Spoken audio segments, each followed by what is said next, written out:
Karena pertama tuh perempuan itu mungkin lebih detail, mereka lebih rajin ya, kemudian mereka mungkin lebih nurturing, jadi modelnya tuh lebih ngasuh, Mengayomi. mengayomi. Nah itu mungkin touchnya bedanya di situ. Kemudian juga empatinya ya, mungkin terhadap anak-anak gitu tuh mungkin agak beda level.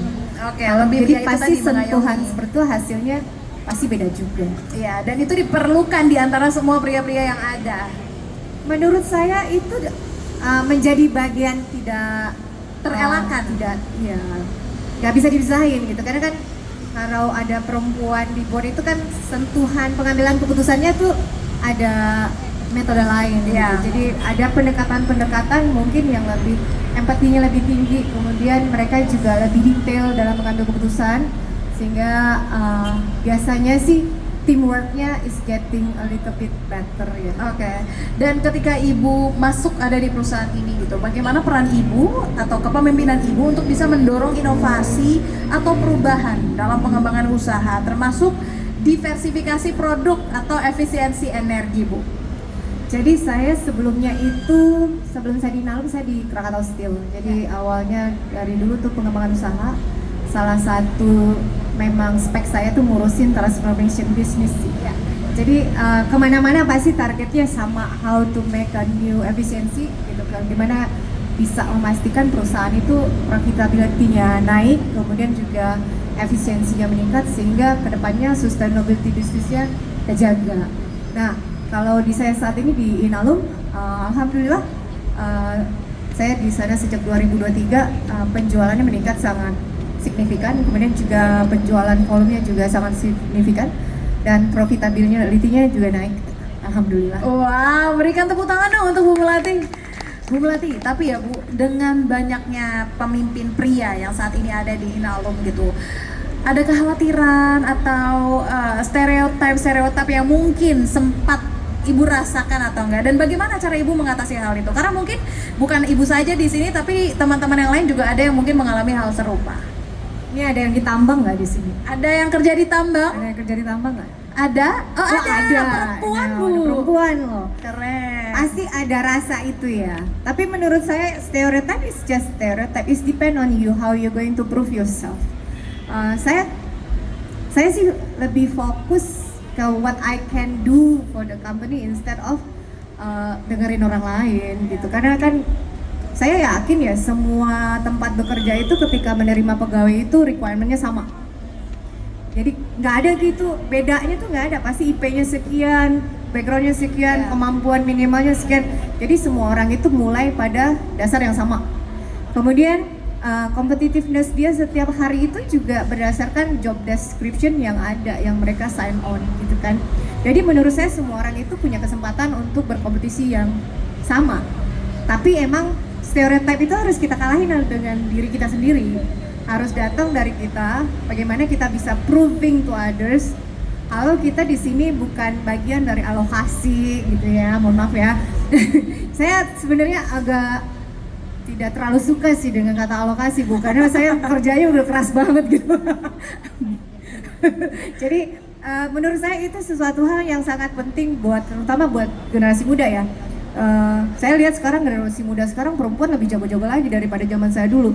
Mereka lebih tough sebenarnya karena stereotipnya nggak cuma terhadap requirement sekarang ya, tapi memang dari segi kompetitif antar mereka di young generation itu lebih tinggi lagi dibandingkan zaman saya dulu gitu. Jadi sebenarnya saya bangga sih kalau ngelihat Gen Z atau yang masuk ke awal-awal tahun itu mereka bisa survive di tambang, itu buat saya tuh sebuah kebanggaan. Ya. Karena di dunia mereka beda banget sama dunia saya. Ya. Zaman saya dulu kompetisinya yang masuk cewek-cewek dikit. Iya. Jadi kompetisinya jelas gitu. Tapi kalau mereka tuh sekarang justru yang sekarang ya itu ceweknya banyak kan. Ya. Nah, kompetisinya di mereka mungkin jauh lebih kuat lagi daripada saya. Stereotype itu mungkin bisa mereka hilangkan dengan sendirinya.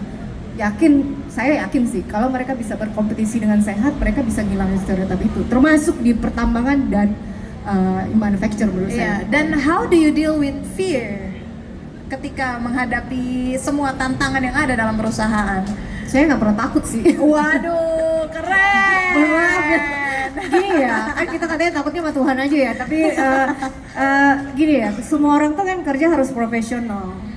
Enggak, jujur Li, itu yang harus kita tekanin sama diri kita. Kalau kita ke kantor ya kerja, kalau ke kantor ya harus ada alignment kita sama bos kita hari ini targetnya ngapain kan gitu, biar apa yang kita kerjain itu sesuai dengan apa yang diinginkan bos kita kan gitu.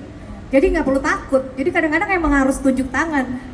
Jadi banyak yang saya lihat itu miscommunication between yang bawah, sama medium, sama yang atas gitu. Karena nggak ada alignment. Jadi menurut saya nggak usah takut, align gitu. If you think something wrong, you need to speak up. Ya.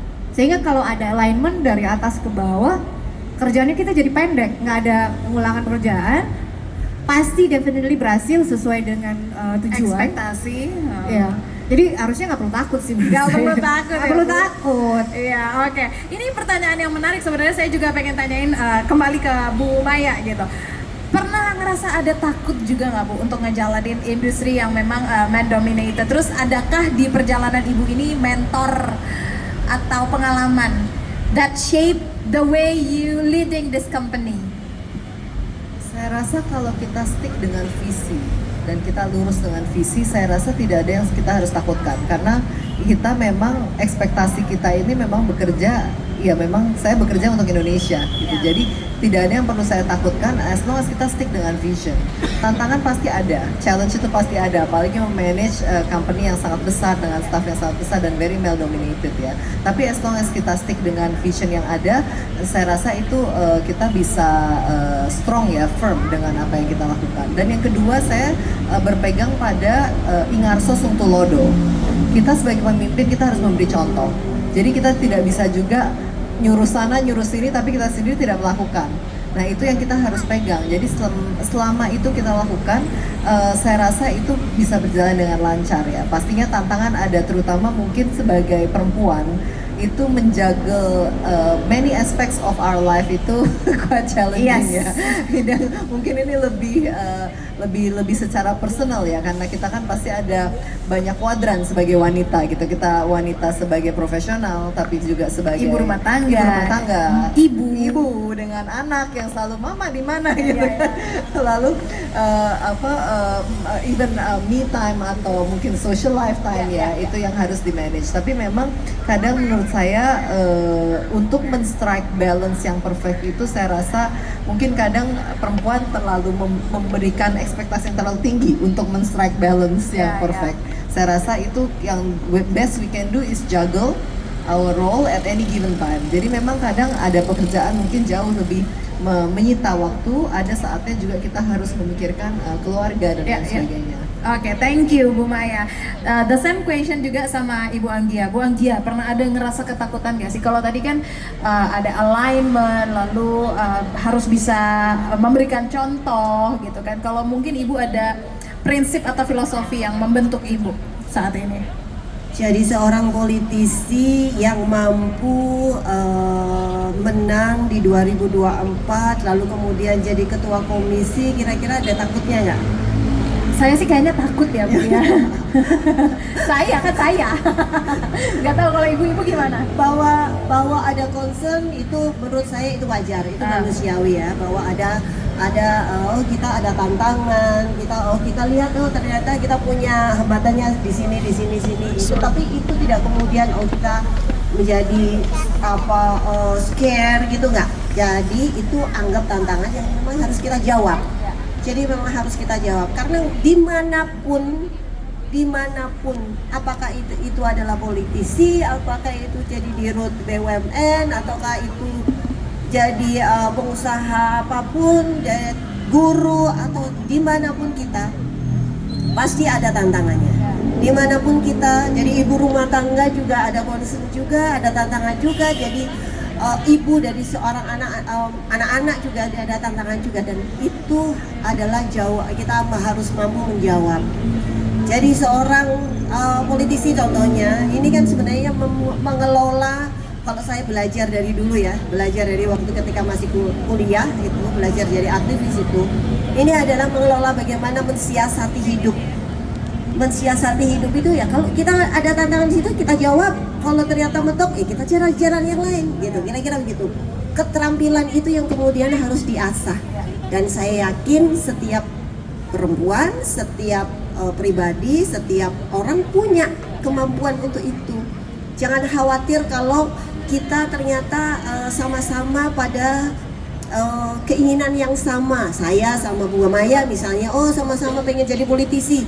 Jangan khawatir akan rebutan, karena semuanya punya ruang masing-masing. Oke. Semua punya karakter masing-masing. Semua punya value yang layak untuk dimunculkan. Jadi jangan khawatir. Oke, jangan khawatir. Lantas ini mungkin singkat juga Bu. Gimana cara kita tidak menjadi perempuan yang tetap mau bersaing tetapi tidak ada kompetitif yang negatif gitu Bu. Kita sesama perempuan pasti berkompetisi, tapi biar kompetisi itu tidak negatif tuh apa siasatnya Bu? Kompetisi yang negatif itu seperti apa ya maksudnya? Yang iri-irian enggak gitu lah. kan. Itu gini. Itu sebenarnya harusnya, kalau saya mohon maaf, kalau saya itu kita hapus dari pikiran. Do your best. Tunjukkan prestasi, tunjukkan bahwa kita mampu, tunjukkan bahwa kita bisa melakukan semua tantangan, gak usah peduli dengan omongan orang. Belum tentu yang ngomong itu lebih baik dari kita. Salah satu filosofi yang sering diomongkan kepada saya dari orang tua saya itu, kamu kalau jadi orang itu jangan begar kalau dipuji. Begar tahu nggak? Kembang. Kayak besar besar kepala. Ya. Dan jangan merasa hina kalau dihina orang, diolok-olok orang. Karena belum tentu yang menghina kamu itu lebih baik daripada kamu. Sama-sama makan nasi kita. Oke, tepuk tangan dong, singkat, padat, dan jelas. Itu dia dari Ibu Anggia.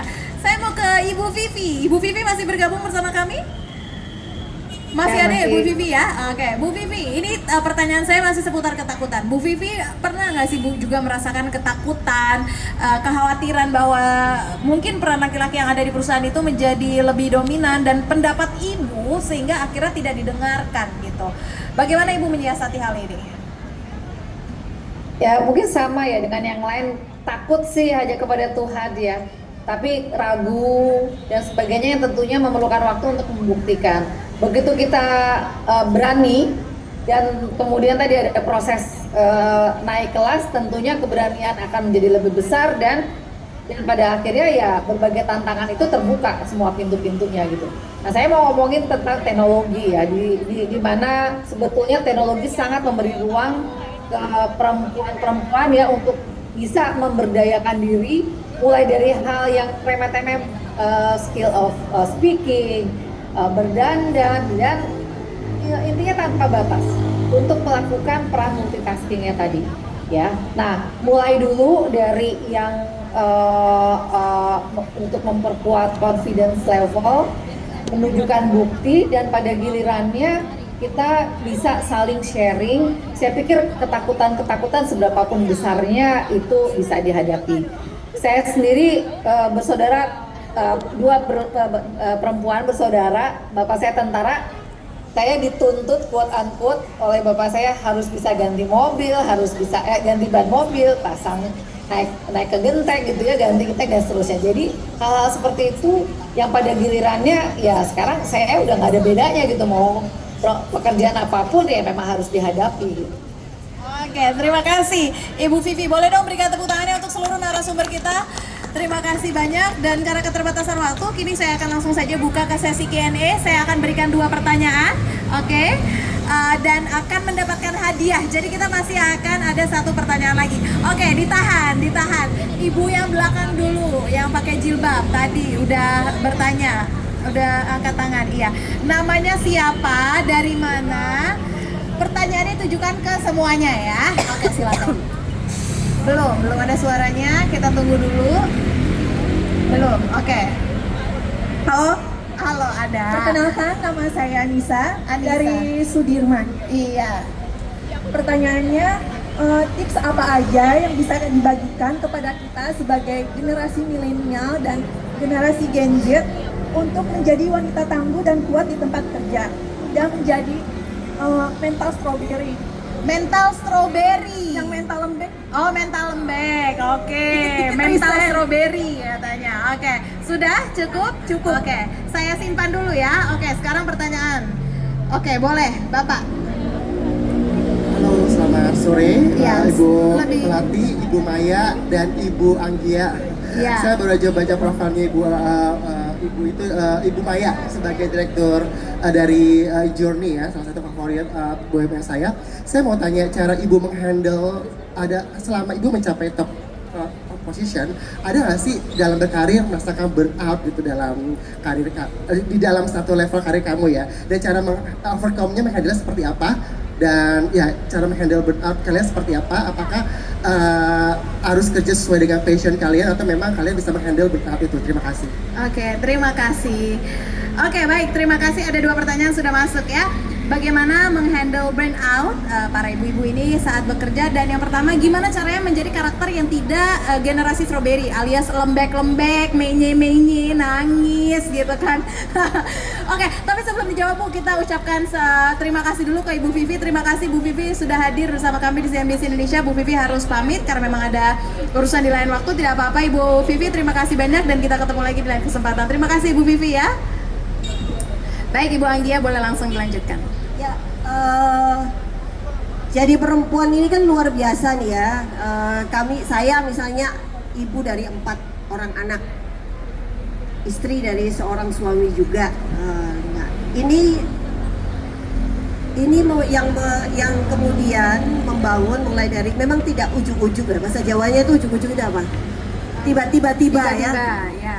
Tiba-tiba kemudian terbangun bahwa oh ya, kita harus, kalau bahasa Jawa itu harus kayak watu ireng, dijemur nggak kekeringan, dicelupin ke air Nggak terlalu nggak basah. terlalu basah. Artinya memang harus jadi jiwa yang sangat kuat. Ya. Tipsnya adalah semua orang itu tadi, balik lagi bahwa setiap kita punya kemampuan. Ya. Jadi kalau kita punya